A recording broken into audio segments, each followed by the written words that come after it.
Well, we're going to cross then live to Barcelona, talk to our correspondent Dave Keating, who joins us from there. Dave, power back there, but a very difficult 24 hours for some. It was a very difficult 24 hours. Some people were stuck on elevators, stuck in metros. The traffic lights went out all over the city here in Barcelona and indeed all over Spain and Portugal.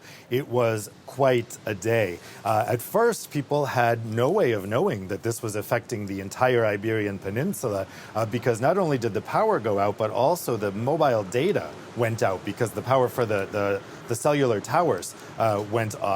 And so people didn't actually know that this was impacting, this was so big. People thought, okay, it's just my building or it's just this block. As the situation became clear through word of mouth, people were digging out their old radios to try to get information. They were let out of work, obviously, after it became clear that this was going to go on all day. They poured out to the beach here at Barceloneta Beach in Barcelona behind me, and we're trying to make the best of things, singing songs.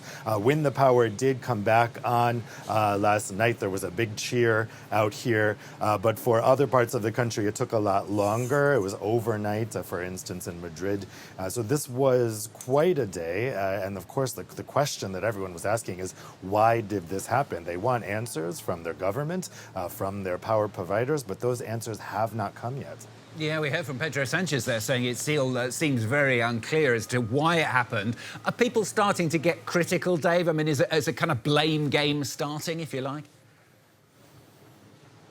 For sure. And of course, the opposition is looking for political opportunity in this. It's the governing socialists that are in power here in Spain. And we have the Popular Party, actually, by coincidence, the pan-European group of conservative parties. The European People's Party is having their annual convention in Valencia at the moment. That's the political group of European Commission President Ursula von der Leyen. They were already being criticized for choosing that venue, saying that it was trying to take advantage of the tragedy of the floods that occurred there in Valencia. There were going to be protests against that meeting. However, the protests have been called off because of the power situation. The EPP summit is going ahead, but the Conservatives are laying this at the feet of the socialist government here.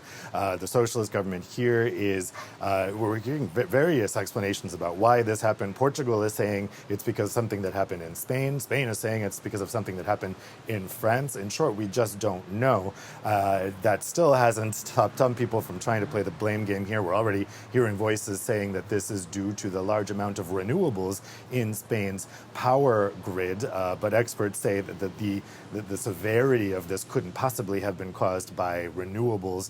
The other explanation that people are wondering about is whether this was a cyber attack. The Spanish Prime Minister Pedro Sanchez hasn't ruled that out, but said so far there's no evidence that that took place. I think going forward, this is going to really turn into a European issue. ENTSO-E, the grid coordinator, wants to figure out, was this a cyber attack? Because there has to be lessons learned here at a European level.